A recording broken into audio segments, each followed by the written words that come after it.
Welcome to the White House and to your daily briefing. Before I take your questions, I had a couple of things I wanted to draw to your attention.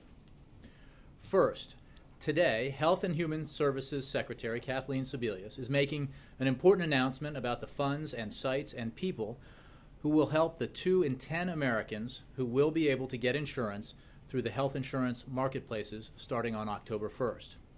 Community health centers are a critical and local resource for Americans, and HHS is ensuring that they will have a key role in the process of enrollment.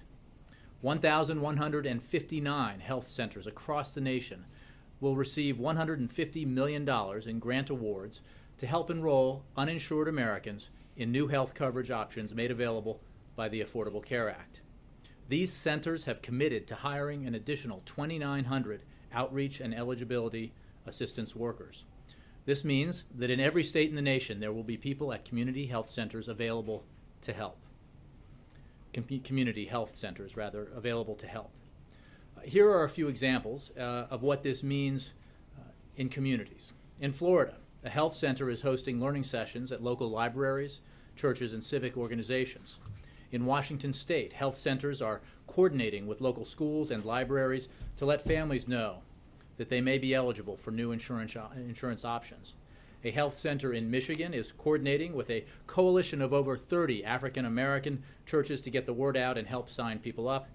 In New Mexico and South Dakota, this is my favorite, health centers will be reaching individuals at summer and fall county fairs and rodeos to make sure they know about and sign up for the opportunities available to them in the new marketplaces.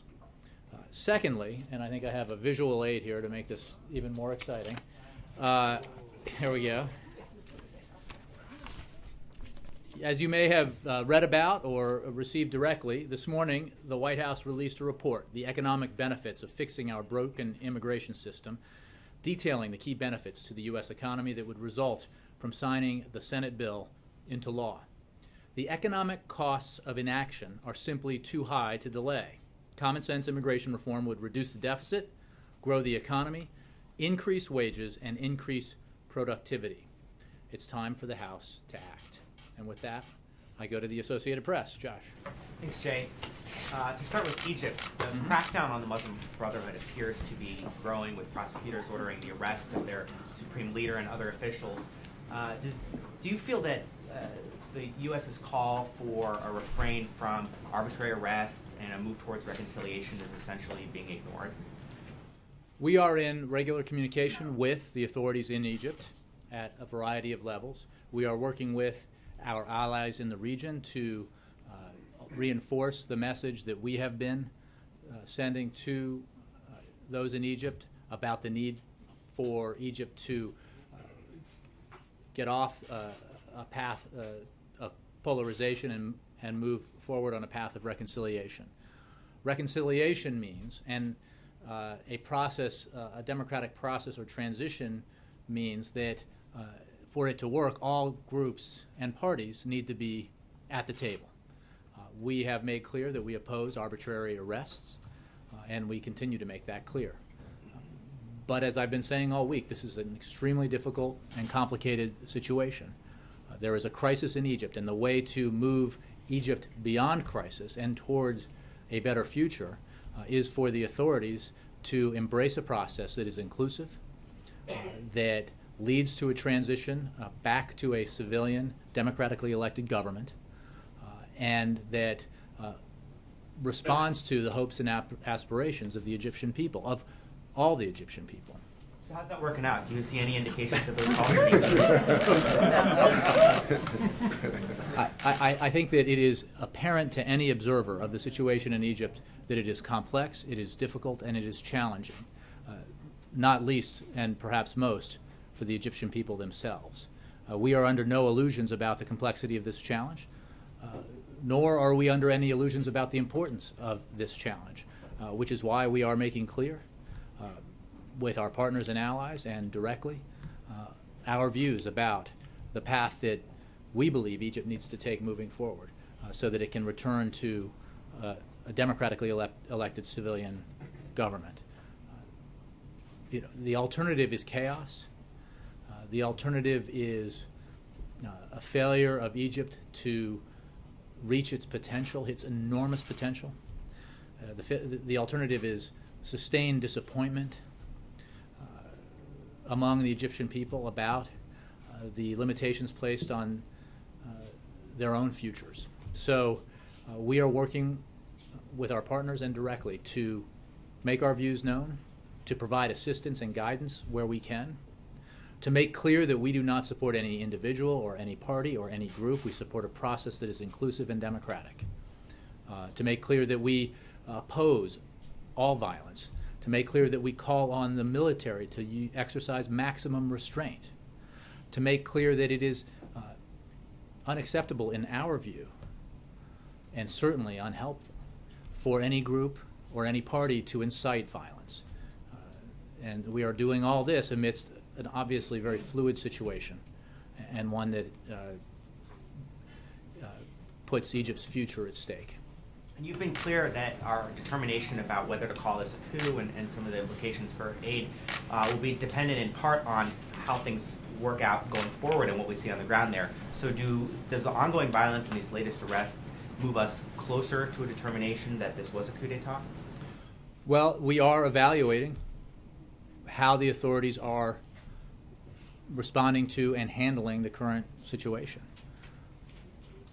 We will take our time and the time necessary to make the determinations regarding what happened last week and the change in leadership, the removal of President Morsi from power. And we remain deeply concerned about the removal of President Morsi from power. But what I've said yesterday and I said the day before that remains true today, which is that we do not believe it is in the best interest of the United States to make immediate changes to our assistance programs. And there are consequences that come from the manner in which we designate the events that happen in Egypt. And we are evaluating both what happened and our responsibilities under the law as we consult with Congress about next steps. We're briefly on immigration with the House Republicans trying to figure out how they're going to move forward on this. Will the president be stepping up his effort to urge Congress to the House to take up the Senate bill, or will he take kind of a more low-profile approach the way he did as the Senate bipartisan group was working their deal out? The president is keenly interested in seeing bipartisan legislation emerge from Congress that meets the standards that he laid forth 2 years ago.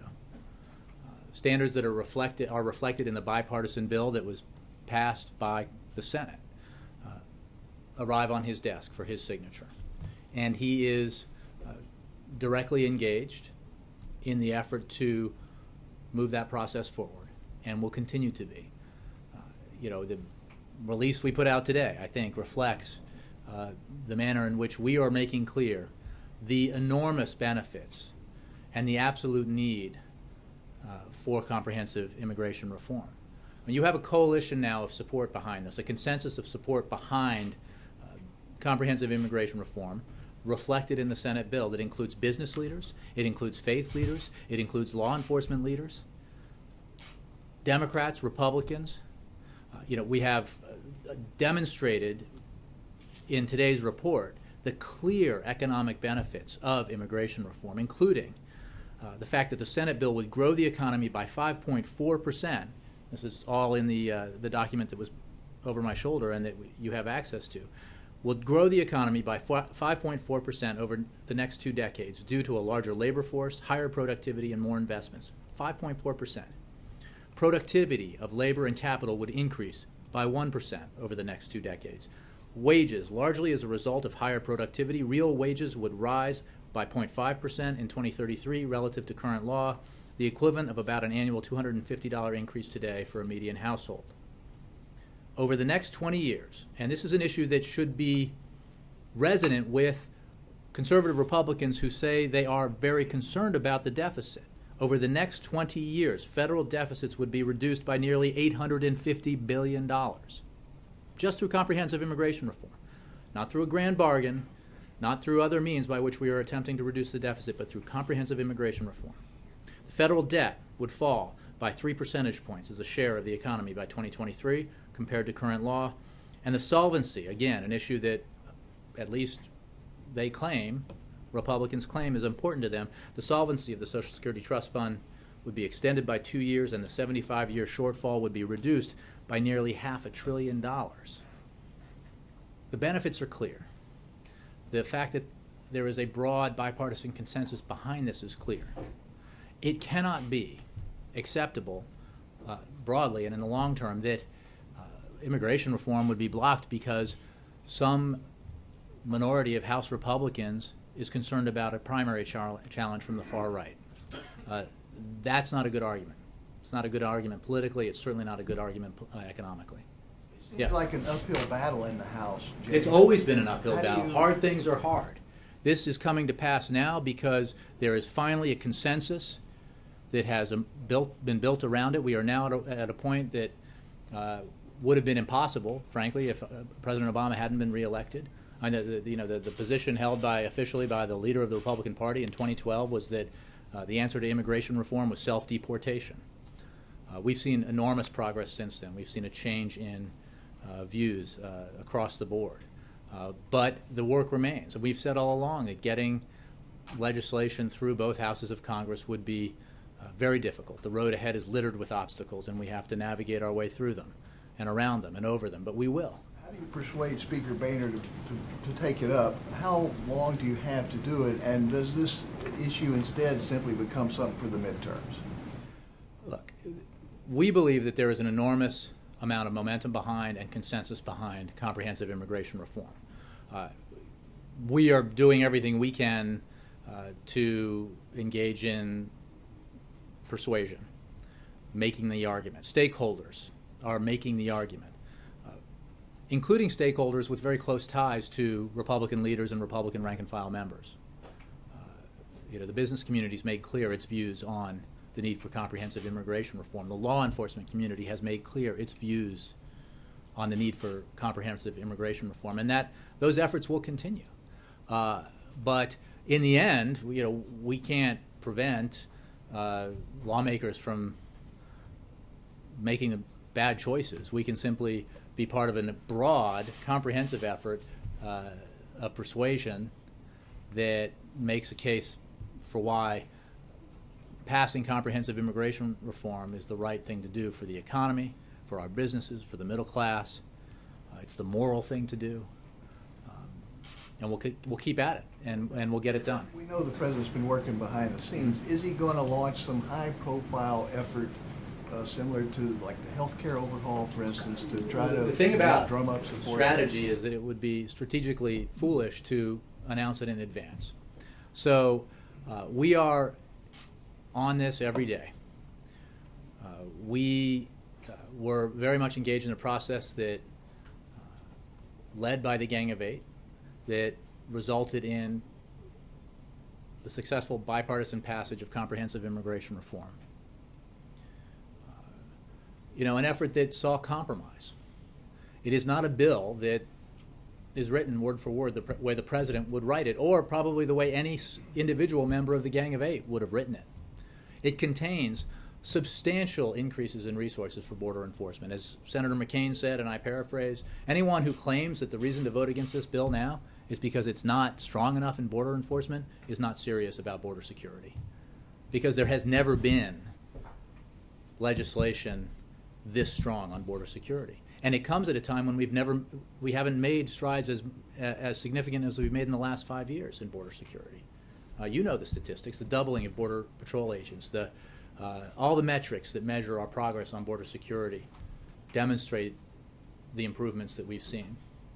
But the President always made clear that one of the key criteria that he would insist upon when it came to passage of immigration reform would be enhanced and increased border security, and that is present in abundance in the Senate bill. So, we're just going to keep at this, Steve, and we believe that there is an overwhelming case for why this is the right thing to do. I'm going to, because last time I think we did almost 45 minutes on the front row, I'm going to move it around a little bit. Yes, Alexis. Jay, just to follow up on what Steve was asking you, there are House Republicans who say that it annoys them to a great extent when the President goes out and campaigns for immigration reform or some other element of his agenda. They call it campaigning, right? So As opposed to when they go out and advocate for their policy positions. I know that it annoys them that he's in office. Let's just accept that and posit that. But this isn't about him. The reason why we have the progress that we've seen is in no small measure because of the support the President has put behind comprehensive immigration reform, in no small measure because of the advocacy he engaged in throughout the campaign and throughout his first term. But it is not about him. We wouldn't be where we are with the kind of bill that emerged from the Senate if it weren't for the support of business leaders and law enforcement leaders and faith leaders and Republicans, both in office and in the political profession, who understand that this is the right thing to do economically, morally, and politically. So just to finish my question. Yes. So I'm fired up today, Alexis. So because part of the Senate strategy was, and members of the President's own party suggested that he stand back and let it proceed on its own. Are there limits to the President's bully pulpit on this issue? Has he discovered that that is the case on this particular issue, both in the Senate and the House? No, I think every issue is different, and of course there are limits to the powers of the bully pulpit on every issue.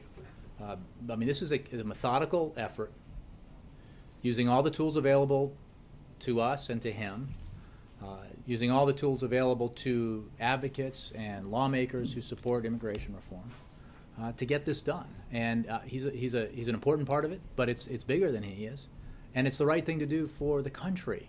I mean, this is the irony, and again, I hung up my spurs as a political analyst a while ago, but I've seen what, broadly speaking, you have written, you in the press and others, about the political stakes here. And the President's interest is in getting comprehensive immigration reform that a lot of Republicans seem to think is the right thing to do for the future of the Republican Party. But he's not in it for political reasons. He's in it because it's the right thing to do.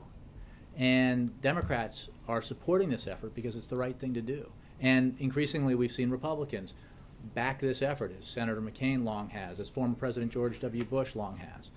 And the Republican members of the Gang of Eight, Marco Rubio and Jeff Flake and Lindsey Graham and McCain long have, because it's the right thing to do. Can I ask one quick ACA question? Sure. To clarify what you were describing earlier about HHS's initiative with community health centers, if I remember correctly, there was reporting recently about trying to pull back on the funding to community health centers to find the resources to help do the rollout and the implementation. And I just want to clarify, the $150 million that you're talking about, is that new money or is that just a new task given to the community health centers?